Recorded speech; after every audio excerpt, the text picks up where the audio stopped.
ಅವರು ನೇರವಾಗಿ ನನಗೆ ಹೇಳಿದ್ದಾರೆ, ಮೊಬೈಲಲ್ಲಿ ಸೌಜನ್ಯಳಿಗೆ ಸಂಬಂಧಿಸಿದಂಥ ಸಾಕ್ಷಿ ಇದೆ, ಮತ್ತೆ ಅದು ಇನ್ನು ಮುಂದೆ ನನ್ನ ಮೊಬೈಲ್ ಮುಟ್ಟಬಾರ್ದು ಅಂತ ಹೇಳಿದ್ದಾರೆ. ಆಮೇಲೆ ಕೋಟಿ ಹಣ ನಾನೇ ಕೂತ್ಕೊಂಡು ಲೆಕ್ಕ ಮಾಡಿ ಅವ್ರಿಗೆ ಕೋಟಿ ಹಣ ಬಂದಿದೆ. ಬಡ್ಡಿ ಜಾಸ್ತಿ ಇದೆ, ಯಾವುದೇ ಒಂದು ದಾಖಲೆ ಇಲ್ಲ, RBI ಪರ್ಮಿಷನ್ ಇಲ್ಲ, ವಾರ ಬಡ್ಡಿ ಕಟ್ಟುವಂಥದ್ದು ಯಾವುದ್ರಲ್ಲೂ ಇಲ್ಲ. ಎಲ್ಲ ದಾಖಲೆಗಳ ತೆಗೆದಾಗ ಮತ್ತೆ ನಮಗೆ ಲೋನ್ ಎಲ್ಲಿಂದ ಬರ್ತದೆ ಎಲ್ಲ ತೆಗೆಯುವಾಗ ಇವರ ಟ್ರಸ್ಟಿನಿಂದ ಲೋನ್ ಬರ್ತಾ ಇದೆ. ಆಗಿದೆ, ನನ್ನ ಮೇಲೆ ಒಂದು 50 ಮೇಲೆ ಕಂಪ್ಲೇಂಟ್ ಆಗಿದೆ, ಒಂದು 2-3 FIR ಕೂಡ ಆಗಿದೆ, ಮಾಡಿದ್ದಾರೆ, ಸುಳ್ಳು ಕೇಸ್. ಮತ್ತು ನಾವು ಧರ್ಮಸ್ಥಳ ಕ್ಷೇತ್ರದ ಬಗ್ಗೆ ಯಾವತ್ತೂ ಕೂಡ ಮಾತಾಡಿಲ್ಲ. ಅಕ್ರಮ ಬಡ್ಡಿ ದಂಧೆಯಲ್ಲಿ ಸಾಧಾರಣ ಒಂದು 6,000-7,000 ಜನ ಆತ್ಮಹತ್ಯೆ ಮಾಡ್ಕೊಂಡಿದ್ದಾರೆ. ವೀಕ್ಷಕರೇ ನಮಸ್ಕಾರ. ಕರ್ನಾಟಕದಲ್ಲಿ ಸಂಚಲನ ಮೂಡಿಸಿರುವಂತಹ ಯೂಟ್ಯೂಬರ್ಗಳ ಸಂದರ್ಶನ ಸರಣಿಗೆ ಸ್ವಾಗತ. ಧರ್ಮಸ್ಥಳ ಸೌಜನ್ಯ ಪ್ರಕರಣ, ಧರ್ಮಸ್ಥಳದಲ್ಲಿ ನಡೆದಿರುವಂತಹ ಸರಣಿ ಅತ್ಯಾಚಾರ, ಕೊಲೆ ಆರೋಪಗಳಿಗೆ ಸಂಬಂಧಪಟ್ಟಂತಹ ಪ್ರಕರಣ, ಈ ಎಲ್ಲ ವಿಚಾರಗಳ ಕುರಿತು ವರದಿಗಳನ್ನು ಮಾಡುತ್ತಿರುವಂತಹ ದಿಟ್ಟ ಯೂಟ್ಯೂಬರ್ಗಳ ಸಂದರ್ಶನದ ಸರಣಿಯಲ್ಲಿ ಸಂಚಲನ ಸೃಷ್ಟಿಸುವಂತಹ ಯೂಟ್ಯೂಬರ್ಗಳ ಪೈಕಿ ನಮ್ಮೊಂದಿಗಿರುವಂಥವರು, ಇಂದು ವಿಶೇಷ ಸಂದರ್ಶನವನ್ನು ನೀಡುತ್ತಿರುವಂಥವರು ಸಂಚಾರಿ ಸ್ಟುಡಿಯೋದ ಸಂತೋಷ್ ಅವರು. ಸಂಚಾರಿ ಸ್ಟುಡಿಯೋ ಪ್ಲಸ್ ಸಂಚಾರಿ ಸ್ಟುಡಿಯೋ ನ್ಯೂಸ್ ಅಂತ ಈಗ ಮಾಡ್ತಾ ಇದ್ದಾರೆ. 2 ಚಾನಲ್ಗಳು ಈಗಾಗಲೇ ಬ್ಲಾಕ್ ಆಗಿರುವಂಥದ್ದು. ಇದೆಲ್ಲ ವಿಚಾರಗಳ ಕುರಿತು ಚರ್ಚೆ ಮಾಡೋಣ. ಸರ್, ಸಂದರ್ಶನಕ್ಕೆ ಸ್ವಾಗತ. ಸರ್, ನಮ್ಮ ಈ ಸಂದರ್ಶನದ ಉದ್ದೇಶ ಕರ್ನಾಟಕದಲ್ಲಿ ಹೇಗೆ ಡಿಜಿಟಲ್ ಮಾಧ್ಯಮಗಳು ಒಂದು ಕ್ರಾಂತಿಯನ್ನು ಮಾಡಿದ್ದೇವೆ ಎಂಬುದನ್ನು ತಿಳಿಸಿಕೊಡುವಂತಹ ಪ್ರಯತ್ನ. ಅದರ ಭಾಗವಾಗಿ ಕರ್ನಾಟಕದಲ್ಲಿ ಮುಖ್ಯವಾಹಿನಿ ಮಾಧ್ಯಮಗಳಿಗಿಂತ ಡಿಜಿಟಲ್ ಮಾಧ್ಯಮಗಳು, ಯೂಟ್ಯೂಬ್ ಚಾನೆಲ್ಗಳು ಯಾವ ರೀತಿ ಕೆಲಸವನ್ನು ಮಾಡ್ತಾ ಇದ್ದಾವೆ, ನಿಮ್ಮ ಅನುಭವ ಏನು, ನೀವು ಯೂಟ್ಯೂಬ್ ಚಾನೆಲ್ಗಳನ್ನು ಶುರು ಮಾಡಿದ್ದೇಗೆ, ಎಲ್ಲ ವಿಚಾರಗಳನ್ನು ಇಷ್ಟು ಹಂಚ್ಕೊಂಬೋದೆ. ನಾನು ಯೂಟ್ಯೂಬ್ ಚಾನಲ್ ಶುರು ಮಾಡಿದ್ದು ಅಂದರೆ ನಂದೊಂದು ಬಿಸ್ನೆಸ್ ಇರೋದೆ. ಅದರಲ್ಲಿ ಸ್ವಲ್ಪ ಬಿಸ್ನೆಸ್ ಡೌನ್ ಆಗುವಾಗ ನಾನು ಯೂಟ್ಯೂಬ್ ಚಾನಲ್ ಒಂದು ಇಂಟ್ರೆಸ್ಟ್ ಬಂತು ಮಾಡುವಂತ. ಹಾಗೆ ಯೂಟ್ಯೂಬ್ ಚಾನಲ್ ಶುರು ಮಾಡಿದ್ದು. ಸ್ಟಾರ್ಟಿಂಗಲ್ಲಿ ನಾನು ಈ ಕ್ಯಾಮರಾ ಮುಂದೆ ಮಾತಾಡೋದು ಎಲ್ಲ ಬರ್ತಾ ಇರಲಿಲ್ಲ. ನಾನು ಸ್ಟೇಜ್ ಪ್ರೋಗ್ರಾಮ್ ಆಗಲಿ ಇಲ್ಲ ಸ್ಪೋರ್ಟ್ಸ್ದು ಏನಾದರೂ ಟೈಮ್ ಪಾಸ್ಗೆ ಮಾಡ್ತಾಯಿದ್ದೆ. ಮತ್ತು ಈ ಸೌಜನ್ಯ ಕೇಸ್ ಶುರುವಾದಾಗ ನಿರಂತರವಾಗಿ ಈಗ 2.5 ವರ್ಷಗಳಿಂದ ನಾನು ಸೌಜನ್ಯ ಕೇಸ್ ಬಗ್ಗೆ ಮತ್ತು SKDRDP, ನಿಮ್ಗೆ ಗೊತ್ತಿರ್ಬೋದು, SKDRDP BC ಟ್ರಸ್ಟ್ ಅಂತ ಅವ್ರದ್ದು ಅಕ್ರಮ ಬಡ್ಡಿ ದಂಧೆ ಬಗ್ಗೆ ನಿರಂತರವಾಗಿ ಅವೇರ್ನೆಸ್ ಕೊಡುವಂಥ ಕಾರ್ಯಕ್ರಮವನ್ನು ಎಲ್ಲ ಪ್ರಸಾರ ಮಾಡ್ತಾ ಇದ್ದೀನಿ 2.5 ವರ್ಷದಿಂದ. ಹಾಗೆ ಮಾಡಬೇಕಾದ್ರೆ ನಮಗೆ ಸ್ಟೇ ಬರ್ತಾಯಿತ್ತು. ಅದೇ ಕೊನೆಗೆ ನಮಗೆ ಚಾನಲ್, ನಂದು ಸಂಚಾರಿ ಸ್ಟುಡಿಯೋ ಚಾನಲ್ ಬ್ಲಾಕ್ ಆಯಿತು. ನಂತರ ಇನ್ನೊಂದು ಚಾನಲ್ ಮಾಡಿದೆ, ಸಂಚಾರಿ ಸ್ಟುಡಿಯೋ ಪ್ಲಸ್ ಅಂತ, ಅದು ಕೂಡ ಬ್ಲಾಕ್ ಆಯಿತು. ಈಗ 3ನೇ ಚಾನಲ್ ಸಂಚಾರಿ ಸ್ಟುಡಿಯೋ ನ್ಯೂಸ್ ಅಂತ ಮಾಡ್ತಾಯಿದ್ದೀನಿ. ಈಗ ನಿರಂತರವಾಗಿ ಬೇರೆ ಯಾವುದೇ ಕಂಟೆಂಟ್ ಕೊಡದೆ ಬರೀ ಇದೇ ಧರ್ಮಸ್ಥಳ SKDRDP ಬಗ್ಗೆ ಮತ್ತು ಸೌಜನ್ಯ ಹೋರಾಟದ ಬಗ್ಗೆ ಮತ್ತು ಧರ್ಮಸ್ಥಳದಲ್ಲಿ ಆಗ್ತಾ ಇರುವಂಥ ಅನ್ಯಾಯಗಳ ಬಗ್ಗೆ ಸಾಕ್ಷಿ ಸಮೇತ ಎಲ್ಲ ಪ್ರಸಾರ ಮಾಡ್ತಾ ಇದ್ದೀವಿ. ಪರಿಶುದ್ಧ ನಂದಿನಿ ಹಾಲಿನಿಂದ ತಯಾರಿಸಿದ ನೈಜ ನಂದಿನಿ ಐಸ್ ಕ್ರೀಮ್ಸ್. ಒಂದ್ಸತಿ 2 ಸತಿ ಈ ಥರ ಸಮಸ್ಯೆನ ಅನುಭವಿಸಿದ ಮೇಲೂ ಕೂಡ ನೀವು ಅದೇ ಪ್ರಕರಣಗಳ ಬಗ್ಗೆ ವರದಿಯನ್ನು ಮಾಡಬೇಕು ಅಂತ ಹೊರಟಿದ್ದು. ಏನದು ಒಂಥರ ಜಿದ್ದಿಗೆ ಬಿದ್ದಿದ್ದೀರಾ ಈ ನಿಮ್ಮ ಯೂಟ್ಯೂಬ್ ಜರ್ನಿಯಲ್ಲಿ? ಅದೊಂದು ಜಿದ್ದು ಸಾಧಿಸುವ ಪ್ರಕ್ರಿಯೆನ ಅಂತ ಅನಿಸ್ಲಿಕ್ಕೆ ಶುರುವಾಗುತ್ತೆ. ಇಲ್ಲ, ನಾನು ಇಲ್ಲಿವರೆಗೂ ಯಾರಿಗೂ ಒಂದು ಮಾಹಿತಿ ಕೊಟ್ಟಿಲ್ಲ. ನಾನು ಯಾಕೆ ಇದೆಲ್ಲ ಮಾಡ್ತಾಯಿದ್ದೀನಿ. ತುಂಬ ಜನ ಕೇಳ್ತಾರೆ, ನಿಮಗೆ ಬೇರೆ ಕೆಲಸ ಇಲ್ವಾ, ಇದನ್ನೇ ಯಾಕೆ ಮಾಡ್ತಾ ಇದೀಯಾ ಅಂತ ಕೇಳ್ತಾರೆ. ಅದಕ್ಕೆ ನಾನು ಈ ಸೌಜನ್ಯ ಪ್ರಕರಣಕ್ಕೆ ಸಂಬಂಧಿಸಿದಂತೆ ನಮ್ಮ ರಿಲೇಷನ್ನೇ ಈ ಧರ್ಮಸ್ಥಳದವರ ಜೊತೆ ಇದ್ದಾರೆ, ಕೆಲಸ ಮಾಡ್ತಾ ಇದ್ದಾರೆ. ಅಲ್ಲಿ ಏನಾಗ್ತಾ ಇದೆ ಅದೆಲ್ಲ ನನಗೆ ಸ್ವಲ್ಪ ಮಾಹಿತಿ ಇದೆ. ಅದು ಅಲ್ಲದೆ ಈ ಸೌಜನ್ಯ ಪ್ರಕರಣ ಆಗುವ ಸಂದರ್ಭದಲ್ಲಿ ನನಗೆ ಒಬ್ಬರು ಮಾಹಿತಿ ಕೂಡ ಕೊಟ್ಟಿದ್ದಾರೆ. ಅಂದರೆ ಸೌಜನ್ಯಳ ಸಾಕ್ಷಿ ನನ್ನ ಮೊಬೈಲಲ್ಲಿದೆ, ನನ್ನ ಮೊಬೈಲ್ ಮುಟ್ಟಬಾರ್ದು, ಆಮೇಲೆ ಅದಕ್ಕೆ ಪಾಸ್ವರ್ಡ್ ಲಾಕ್ ಹಾಕಿ ಇಟ್ಟಿದ್ದೀನಿ ಅಂತ. ನಮ್ಮ ರಿಲೇಷನ್ನವರೇ, ಯಾರು ಅಂತ ಬೇಡ, ಮತ್ತು ನಾಳೆ ಅವರು ಓಡಿಕೊಂಡು ಬರ್ಬೋದು. ನೀವು ಇಷ್ಟು ಹೇಳಿದ ಮೇಲೆ ನಿಮ್ಮ ರಿಲೇಷನ್ ಯಾರು ಅಂತ ಹುಡುಕ್ಲಿಕ್ಕೆ ಹೋಗಲ್ವಾ ಅಂತ? ಹೋಗ್ಲಿ, ತೊಂದರೆ ಇಲ್ಲ, ನನಗೇನು ಭಯ ಇಲ್ಲ. ಅವರು ನೇರವಾಗಿ ನನಗೆ ಹೇಳಿದ್ದಾರೆ, ಮೊಬೈಲಲ್ಲಿ ಸೌಜನ್ಯಳಿಗೆ ಸಂಬಂಧಿಸಿದಂಥ ಸಾಕ್ಷಿ ಇದೆ, ಮತ್ತು ಅದು ಇನ್ನು ಮುಂದೆ ನನ್ನ ಮೊಬೈಲ್ ಮುಟ್ಟಬಾರ್ದು ಅಂತ ಹೇಳಿದ್ದಾರೆ. ಆಮೇಲೆ ಕೋಟಿ ಹಣ ನಾನೇ ಕೂತ್ಕೊಂಡು ಲೆಕ್ಕ ಮಾಡಿದ್ದೀನಿ. ಅವ್ರಿಗೆ ಕೋಟಿ ಹಣ ಬಂದಿದೆ. ಅದು ತನಿಖೆ ಆಗಬೇಕು, ಎಲ್ಲಿಂದ ಬಂದಿದೆ, ಯಾರು ಕೊಟ್ಟಿದ್ದಾರೆ, ಏನು ಕತೆ ಅಂತೆಲ್ಲ. ಮತ್ತು ನನಗೆ ಕೂಡ ಒಂದು ಆಮಿಷ ಎಲ್ಲ ಒಡ್ಡಿದ್ದಾರೆ, ನಾನು ಹೋಗಲಿಲ್ಲ. ಆಮೇಲೆ ಅವರ ಹತ್ರ ಜಗಳ ಮಾಡಿಕೊಂಡೆ ನಾನು ಬೇರೆ ಆಗಿದ್ದೀನಿ. ಆನಂತರ ಈ SKDRDP BC ಟ್ರಸ್ಟ್ ಏನು ಈ ಧರ್ಮಸ್ಥಳ ಸಂಘ ಅಂತ ಹೇಳ್ತೀವಿ, ನಾನು ಕೂಡ ಒಬ್ಬ ಸದಸ್ಯ ಧರ್ಮಸ್ಥಳ ಸಂಘದ್ದು. ಹಾಗಾಗಿ ಒಂದು 9 ವರ್ಷ ನಾನು ಸಂಘದ ಸದಸ್ಯನೇ ಆಗಿದ್ದೆ, ಸಾಲ ತಗೊಂಡು ಕಟ್ತಾ ಇದ್ದೆ. ಹಾಗಾಗಿ ಈ ಸೌಜನ್ಯ ವಿಷಯ ಬರುವಾಗ ಈ ಸಂಘದ ಜನರನ್ನೆಲ್ಲ ಕರ್ಕೊಂಡು ಹೋಗಿ ಸೌಜನ್ಯ ಹೋರಾಟದ ವಿರುದ್ಧ ಎಲ್ಲ ಇದು ಮಾಡಲಿಕ್ಕೆ ಶುರು ಮಾಡಿದರು, ಜಗಳ ಮಾಡಲಿಕ್ಕೆಲ್ಲ ಶುರು ಮಾಡಿದರು. ನಮ್ಮನ್ನು ಕೂಡ ಕರೆದಿದ್ರು, ಬರಬೇಕು ನೀವು ಸೌಜನ್ಯ ಹೋರಾಟಗಾರರ ವಿರುದ್ಧ ಘೋಷಣೆ ಕೂಗಬೇಕು, ಅವರ ವಿರುದ್ಧ ಪ್ರತಿಭಟನೆ ಮಾಡಲಿಕ್ಕಿದೆ, ಹಾಗೆ ಹೀಗೆ ಅಂತೆಲ್ಲ. ನಾನು ಹೋಗಲಿಲ್ಲ. ಆಮೇಲೆ ಕೆಲವೊಂದು ವಿಚಾರಕ್ಕೆ ಇವರು ಯಾಕೆ ಈ ಸೌಜನ್ಯ ಹೋರಾಟದ ವಿರುದ್ಧ ಈ ಜನರನ್ನೆಲ್ಲ ಕರ್ಕೊಂಡು ಬರ್ತಾ ಇದ್ದಾರೆ ಅಂತ ನೋಡುವಾಗ ಅವರು ಮತ್ತು ನಾನು ದಾಖಲೆಗಳನ್ನೆಲ್ಲ ದಾಖಲೆಗಳನ್ನೆಲ್ಲ ತೆಗೆಯುವಾಗ ಬಡ್ಡಿ ಜಾಸ್ತಿ ಇದೆ, ಯಾವುದೇ ಒಂದು ದಾಖಲೆ ಇಲ್ಲ, RBI ಪರ್ಮಿಷನ್ ಇಲ್ಲ, ವಾರ ವಾರ ಬಡ್ಡಿ ಕಟ್ಟುವಂಥದ್ದು ಯಾವುದ್ರಲ್ಲೂ ಇಲ್ಲ. ಎಲ್ಲ ದಾಖಲೆಗಳ ತೆಗೆದಾಗ ಮತ್ತು ನಮಗೆ ಲೋನ್ ಎಲ್ಲಿಂದ ಬರ್ತದೆ ಎಲ್ಲ ತೆಗೆಯುವಾಗ ಇವರ ಟ್ರಸ್ಟಿನಿಂದ ಲೋನ್ ಬರ್ತಾ ಇದೆ ಎಲ್ಲ ಗೊತ್ತಾದಾಗ ಈಗ ಆಮೇಲೆ ಕೂಡ ನಾನು ಸುಮ್ಮನೆ ಆಗಿದ್ದೆ. ಒಂದು ದಿವಸ ಏನಾಯಿತು ಅಂದರೆ ಒಂದು 10 ನಿಮಿಷ ಲೇಟ್ ಆಯಿತು. ವಾರ ವಾರ ದೂರು ಕಟ್ಟಬೇಕು, 10 ನಿಮಿಷ ಲೇಟ್ ಆಗಿದ್ದಕ್ಕೆ ಸಿಕ್ಕಾಬಟ್ಟೆ ಜೋರು ಮಾಡಿದರು.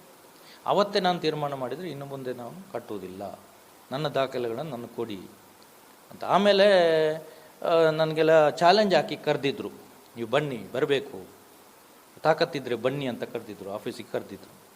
ಹೋಗಿ ಅಲ್ಲಿ ಎಲ್ಲ ನಮ್ಮ ಸಂಘದ ಸದಸ್ಯರನ್ನೆಲ್ಲ ಕರೆದು ನನ್ನೆಲ್ಲ ಜೋರು ಮಾಡಲಿಕ್ಕೆ ಶುರು ಮಾಡಿದರು.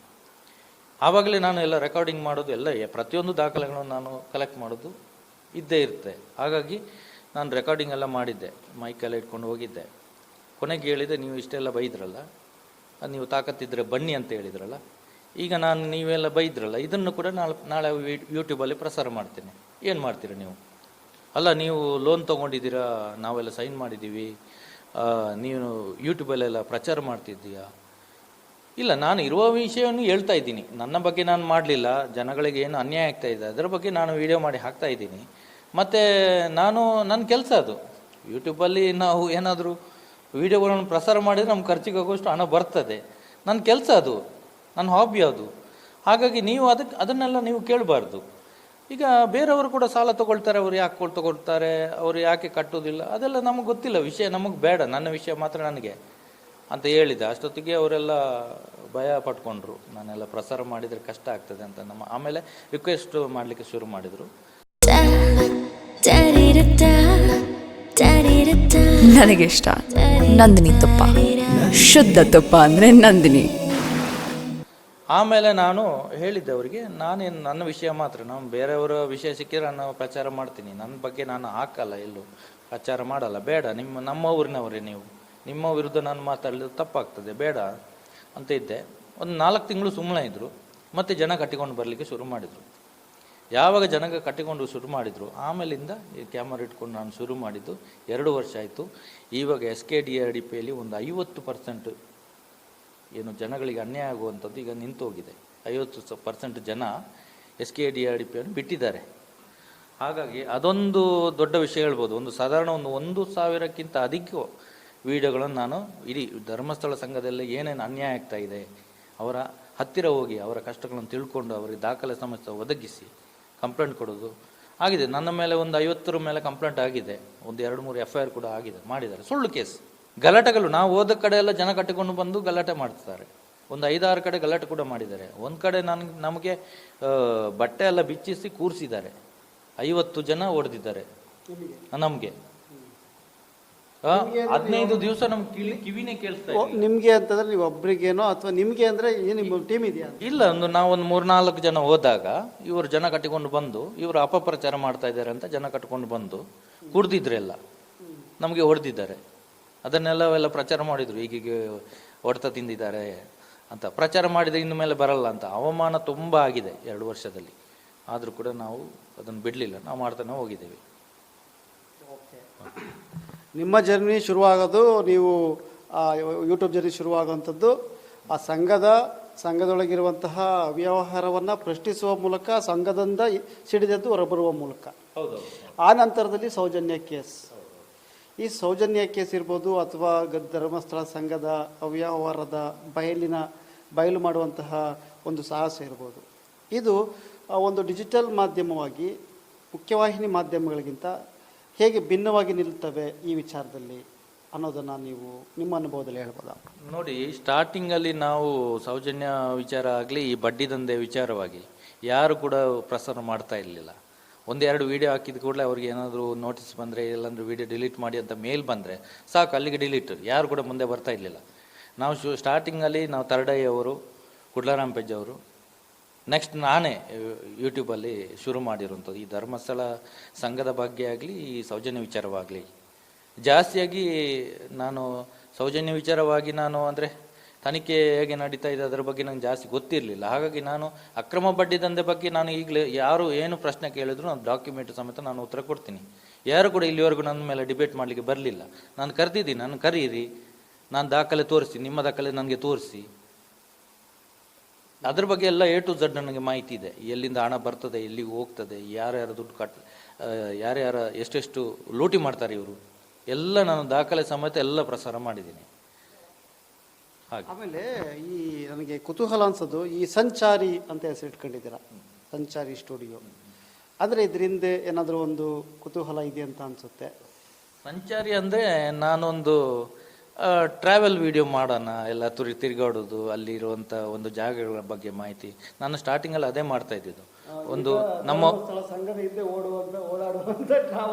ಹೌದು, ಅಂದರೆ ಸ್ಟಾರ್ಟಿಂಗಲ್ಲಿ ನಾವು ಈಗ ಒಂದು ದೇವಸ್ಥಾನದ ಬಗ್ಗೆ, ಒಂದು ದೈವಸ್ಥಾನದ ಬಗ್ಗೆ ನಮ್ಮ ಊರಿನಲ್ಲಿರುವಂಥದ್ದು, ಇಲ್ಲಾಂದರೆ ಒಂದು ಅಪರಿಚಿತ ಸ್ಥಳ, ಹೀಗೆ ಒಂದು ಇಡೀ ದೇಶದಲ್ಲಿ ನಾನು ಸುತ್ತಾಡಬೇಕು, ಒಂದೊಂದು ಸ್ಥಳದ ಬಗ್ಗೆ ಮಾಹಿತಿ ಕೊಡಬೇಕು, ಆ ಥರ ಒಂದು ಮಾಡೋಣ ಅಂತ ಅದು ಸಂಚಾರಿ ಅಂತ ಹೆಸರು ಇಟ್ಟೆ.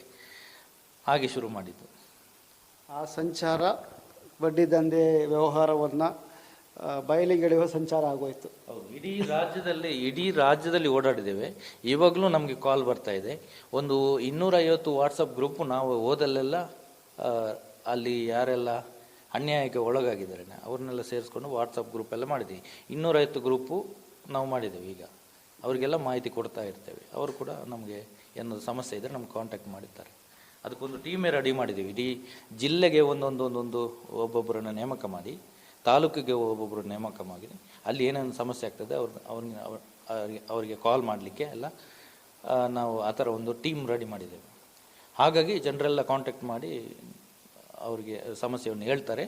ನಾವು ಅವರಿಗೆ ಯಾವ ಥರ ಎಲ್ಲ ಮಾಹಿತಿ ಕೊಡಬೇಕು ಆ ಥರ ಎಲ್ಲ ಕೊಡ್ತಾ ಇದ್ದೀವಿ. ಮತ್ತೆ ಮತ್ತೆ ಸವಿಯಬೇಕೆನಿಸುವ ಮೃದುವಾದ ನಂದಿನಿ ಪನ್ನೀರ್. ಸರ್, ಇನ್ನೊಂದು ವಿಚಾರವಾಗಿ ಈಗ ಬಂದಿರುವಂತಹ ಧರ್ಮಸ್ಥಳದ ವಿಚಾರ, ನೀವು ವಿಡಿಯೋಗಳನ್ನ ಮಾಡಿದ್ದೀರಾ ಮತ್ತು ಧರ್ಮಸ್ಥಳ ಸಂಘದ ಬಗ್ಗೆ ಈ ಥರ ವರದಿಗಳನ್ನ ಮಾಡಿದ ತಕ್ಷಣ ಬರುವಂಥದ್ದು ಅಥವಾ ಸೌಜನ್ಯ ಪ್ರಕರಣದ ವರದಿಯನ್ನು ಮಾಡಿದ ತಕ್ಷಣ ಬರುವಂಥದ್ದು, ಇವರು ಧರ್ಮಸ್ಥಳಕ್ಕೆ ಅಪಖ್ಯಾತಿಯನ್ನು ತರುವಂತಹ ಪ್ರಯತ್ನ ಮಾಡ್ತಾ ಇದ್ದಾರೆ, ಶ್ರೀ ಕ್ಷೇತ್ರ ಧರ್ಮಸ್ಥಳದ ಹೆಸರನ್ನು ಕೆಡಿಸುವಂಥ ಪ್ರಯತ್ನ ಮಾಡ್ತಾ ಇದ್ದಾರೆ. ಇಂಥ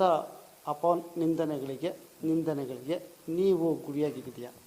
ಇಲ್ಲ, ಹೇಳ್ತಾರೆ ಮುಂದೆ ಬಂದು ಮಾತಾಡಲ್ಲ. ಜನ ಕಟ್ಕೊಂಡು 50-100 ಜನ ಬರುವುದಲ್ಲದೆ ಒಬ್ಬೊಬ್ಬರೇ ಬಂದು ನಮ್ಮ ಹತ್ರ ಚರ್ಚೆ ಮಾಡಲಿಕ್ಕೆ ಬರುವುದಿಲ್ಲ. ಅದು ಇರುವಂಥದ್ದು. ಮತ್ತು ನಾವು ಧರ್ಮಸ್ಥಳ ಕ್ಷೇತ್ರದ ಬಗ್ಗೆ ಯಾವತ್ತೂ ಕೂಡ ಮಾತಾಡಿಲ್ಲ.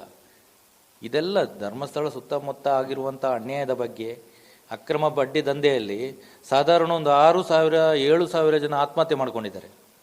6,000-7,000 ಜನ ಆತ್ಮಹತ್ಯೆ ಮಾಡ್ಕೊಂಡಿದ್ದಾರೆ. ಅದೆಲ್ಲ ಆಗಬಾರ್ದು. ಇವರು ಟಾರ್ಚರ್ ಏನು ಯಾವುದೇ ಒಂದು ಡಾಕ್ಯುಮೆಂಟ್ ಕೊಡದೆ ಇವರು ನೇರವಾಗಿ ಇವರ ಟ್ರಸ್ಟ್ನಿಂದ ಸಾಲ ಕೊಡ್ತಾ ಇದ್ದಾರೆ, ಡಬಲ್ ಕ್ಯಾಶ್ ತಗೊಳ್ತಾ ಇದ್ದಾರೆ, ವಸೂಲು ಮಾಡ್ತಾ ಇದ್ದಾರೆ. ಯಾವುದೇ ಒಂದು ಡಾಕ್ಯುಮೆಂಟ್ ಇಲ್ಲ, ಸರ್ಕಾರದ ಯಾವುದೇ ಒಂದು ನಿಯಮ ಪಾಲನೆ ಮಾಡೋದಿಲ್ಲ, RBI ಲೈಸೆನ್ಸ್ ಇಲ್ಲ, ಯಾವುದೋ ಒಂದು ಸಂಘದ ಪಾಸ್ ಪುಸ್ತಕ ಕೊಡಬೇಕು, ಉಳಿತಾಯಕ್ಕೆ ಪಾಸ್ ಪುಸ್ತಕ ಕೊಡಬೇಕು, ಈಗ ಇನ್ಶೂರೆನ್ಸ್ ಕಡ್ಡಾಯವಾಗಿ ಮಾಡಬೇಕು ಅಂತ ಹೇಳ್ತಾರೆ. ಅದಕ್ಕೆ ಇನ್ಶೂರೆನ್ಸ್ ಬಾಂಡ್ ಕೊಡ್ತಾರೆ, ಡೂಪ್ಲಿಕೇಟ್ ಬಾಂಡ್ ಕೊಡ್ತಾರೆ. 1 ಲಕ್ಷ ಕೋಟಿ ವರ್ಷಕ್ಕೆ ಇವರು ಸಾಲ ಕೊಡ್ತಾರೆ, ಅದಕ್ಕೆ 1 ಲಕ್ಷ ಕೋಟಿ ಬಡ್ಡಿ ತಗೊಳ್ತಾರೆ. ಯಾವುದೇ ಒಂದು ಡಾಕ್ಯುಮೆಂಟ್ ಇಲ್ಲ, ಕ್ಯಾಶ್ ತಗೊಳ್ಳೋದು, ಕ್ಯಾಶ್ ವ್ಯವಹಾರ ಮಾಡ್ತಾ ಇದ್ದಾರೆ. ಹಾಗಾಗಿ ಅದರ ಬಗ್ಗೆ ನಾವು ಅವೇರ್ನೆಸ್ ಕೊಡುವಂಥದ್ದು ಮಾಡಿದ್ದೇವೆ. ಮತ್ತು ನಮ್ಮ ಮೇಲೆ ಸ್ಟೇ ಆರ್ಡರ್ ಎಲ್ಲ ತಂದಿದ್ದಾರೆ, ಬ್ಲಾಕ್ ಮಾಡಿಸಿದ್ದಾರೆ. ಇದೆಲ್ಲ ಯಾಕೆ ಮಾಡಬೇಕು? ಅವರು ನೇರವಾಗಿ ಬಂದು ಅದು ಉತ್ತರ ಕೊಡ್ಬೋದಲ್ಲ. ಆ ಸ್ಟೇ ಆರ್ಡ್ರುಗಳನ್ನ ಕ್ಯಾನ್ಸಲ್ ಮಾಡುವಂತಹ ಕೆಲಸಗಳು ಆಗಲಿ ಮತ್ತು ಕೋರ್ಟ್ಗಳು ಕೂಡ ಅದನ್ನು ಮುಕ್ತವಾಗಿ ನೋಡ್ತವೆ ಎಂಬ ಭರವಸೆ ನಮಗಂತೂ ಇದೆ. ನಮ್ಮದು ಕೂಡ ಬ್ಲಾಕ್ ಆಗಿತ್ತು, ಅದನ್ನು ಹೋರಾಟ ಮಾಡಿ ಹೊರಗಡೆ ತೆಗೆಸ್ತು. ಆ ಪ್ರಯತ್ನವನ್ನು ನಾವು ಕೂಡ ಮಾಡಿದು, ಕೋರ್ಟು ನಮಗೆ ಸ್ಪಂದಿಸ್ತು. ಸತ್ಯಕ್ಕೆ ಯಾವತ್ತಾದರೂ ಜಯ ಇದ್ದೇ ಇರುತ್ತೆ ಅಂತ ಅನಿಸುತ್ತೆ. ಕೊನೆಯದಾಗಿ ಕೇಳುವಂಥದ್ದು, ಈ ಧರ್ಮಸ್ಥಳ ಈಗ ಬಂದಿರುವಂಥ ಪ್ರಕರಣದ ವರದಿಗಾರಿಕೆಯ ಅನುಭವಗಳನ್ನು ಹಂಚಿಕೊಳ್ತೀರಾ? ಧರ್ಮಸ್ಥಳದ ಈಗಿನ SIT ತನಿಖೆ ಏನಿದೆ ಅದು ನನ್ನ ಅಂದಾಜು ಪ್ರಕಾರ ಸರಿಯಾಗಿ ನಡೀತಾ ಇಲ್ಲ ಅಂತ ಕಾಣ್ತದೆ. ಕೆಲವೊಂದು ಅಧಿಕಾರಿಗಳು ಭ್ರಷ್ಟರಿದ್ದಾರೆ, ಅದನ್ನೆಲ್ಲ ದೂರ ಇಡಬೇಕು ಮತ್ತು ಪಾರದರ್ಶಕವಾಗಿ ತನಿಖೆ ಆಗಬೇಕು. ಈಗ ಮೀಡಿಯಾದವರಿಗೆ ಅಡ್ಡ ಇಡೋದು, ಇದು ಮೊನ್ನೆ 6ನೇ ಸ್ಪಾಟಲ್ಲಿ ಏನು ಮೀಡಿಯಾದವರಿಗೆ ಸಿಕ್ಕಿರೋದ್ರಿಂದ ಅಲ್ಲಿ ಸಿಕ್ಕಿದೆ ಅಂತ ಗೊತ್ತಾಗಿದೆ, ಬೇರೆ ಸ್ಪಾಟಲ್ಲಿ ಸಿಕ್ಕಿದೆ ಇಲ್ವೋ ಗೊತ್ತಿಲ್ಲ. ಮತ್ತು ಕೆಲವೊಂದು ಈಗ ನಾವೆಲ್ಲ ಇಂಟರ್ವ್ಯೂ ಮಾಡಿದ್ದೇವೆ, ಕೆಲವರನ್ನ ಇಂಟರ್ವ್ಯೂ ಮಾಡುವಾಗ ಹೇಳಿದ್ದಾರೆ, ಈಗ 10, 15, 20, 25 ವರ್ಷ ಹಳೆ ಮುಂಚೆ ಅವನು ಭೀಮಾ ಅಂತವನು ಅಲ್ಲಿ ಶವಗಳನ್ನು ಹೂತಾಕಿರೋದು. ನಮಗೆ ಒಂದು ವರ್ಷ ಆದ್ರೂ ಅಲ್ಲಿ ಒಂದು ಜಾಗ ನೆನಪಿರೋದಿಲ್ಲ. ಹಾಗಾಗಿ ಬರೀ ಒಂದು 10 ಅಡಿ ಅಗಲ 10 ಅಡಿ ಉದ್ದ ಆಗಿದ್ರೆ ಅಲ್ಲಿ ಸಿಗಲಿಕ್ಕೆ ಚಾನ್ಸಸ್ ಇಲ್ಲ. ಹಾಗೆ ಇನ್ನೂ ಡೆಪ್ತಾಗಿ ಅಗಿಬೇಕು, ಇಲ್ಲಾಂದರೆ ನಮ್ಮದು ಏನು ಮಿಷನರಿ ಇದೆ ಅದನ್ನು ಯೂಸ್ ಮಾಡಿಕೊಂಡು ಅಲ್ಲಿ ತಂತ್ರಜ್ಞಾನವನ್ನು ಬಳಸ್ಕೊಂಡು ಅಲ್ಲಿ ಏನಾದರೂ ಶೋಧ ಕಾರ್ಯ ಮಾಡಿದರೆ ಖಂಡಿತವಾಗಿ ಸಿಗ್ತದೆ. ಯಾಕಂದರೆ ಎಲ್ಲರೂ ಹೇಳ್ತಾ ಇದ್ದಾರೆ ಅಲ್ಲಿ 100 ಸಿಗುತ್ತೆ, 1000 ಸಿಗುತ್ತೆ ಅಂತ. ಕೆಲವರು ಬಂದೆಲ್ಲ ಜಗಳ ಮಾಡ್ತಾರೆ, ಅಲ್ಲಿದೆ ಖಂಡಿತವಾಗಿ ಸಿಗುತ್ತೆ ಅಂತ.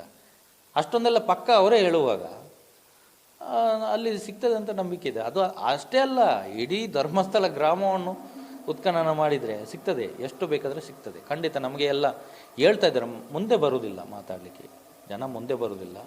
ಎಲ್ಲರೂ ಗೊತ್ತು, ನಾವು ಚಿಕ್ಕಂದಿನ ಇಲ್ಲೇ ಓಡಾಡ್ತಾ ಇರೋದ್ರಿಂದ ನಮಗೆ ಗೊತ್ತಿದೆ. ಆ ಬಗ್ಗೆ ಯಾರು ಮುಂದೆ ಬರ್ತಾ ಇರಲಿಲ್ಲ. ಈ ಯೂಟ್ಯೂಬು ಲೋಕಲ್ ಮೀಡಿಯಾದವರಿಂದ ಮಾತ್ರ ಇದು ಹೊರಗೆ ಬಂದಿದೆ ಹೊರತು ಈಗ ಎಲ್ಲ ದೊಡ್ಡ ದೊಡ್ಡ ಚಾನಲ್ ಬರ್ತಾ ಇದೆ. ಆವಾಗ ಸ್ಟಾರ್ಟಿಂಗಲ್ಲಿ ಒಂದು 2 ವರ್ಷ ಮುಂಚೆ ಯಾರೂ ಬರ್ತಾ ಇರಲಿಲ್ಲ. ಅಷ್ಟೊಂದು ಹೆದರಿಕೆ ಎಲ್ಲ ಇತ್ತು. ಈಗೆಲ್ಲ ಕಡಿಮೆ ಆಗಿದೆ. ನಾವು ಅದನ್ನೆಲ್ಲ ಕೇರ್ ಮಾಡಲಿಲ್ಲ.